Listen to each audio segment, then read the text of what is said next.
Hello guys! Welcome to my vlog. So for today's video, isuturo ko sa inyo kung paano nga ba mag-live sa TikTok. So, bago ang lahat yan, mag-intro muna tayo. Let's go!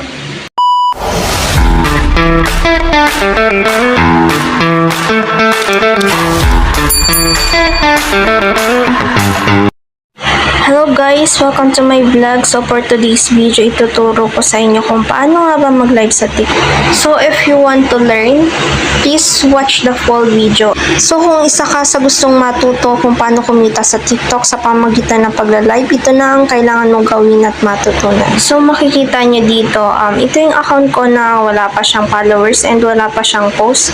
Ito yung pinagkaiba nung kung pwede ka na mag-live or hindi pa. So punta tayo sa plus button. Kung makikita nyo dito is wala pa siyang live dito sa gilid. Diyan yung makikita kung pwede na kayo makapag-live or hindi pa. Kasi may automatic na lalabas dyan kapag pwede na kayong makapag-live.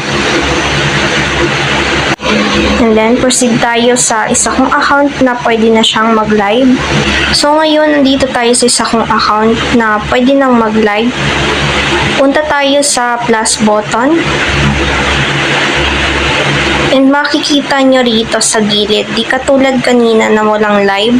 So, pag pwede na kayo makapag-live, siguro kailangan nyo makapag 1,000 followers. And meron na, or pwede naman kahit wala kayong 1,000 followers, basta meron kayong mataas na views. So, meron din ditong voice chat kung gusto nyo, walang camera. Yung device camera, meron din. And kung gusto nyo mag-gaming stream, pwede kayo dito sa mobile gaming. And kung gusto nyo i-connect sa computer, dito kayo sa my live studio. So, yan ang pinagkaiba ng pwede nang mag-live na account and hindi pa.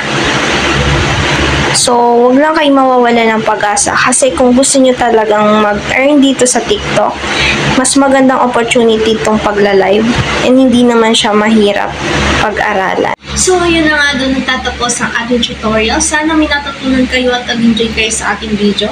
So, see you sa next video natin. And please don't forget, subscribe and likes and share sa ating videos. And click the notification bell para lagi kayong updated sa ating new videos.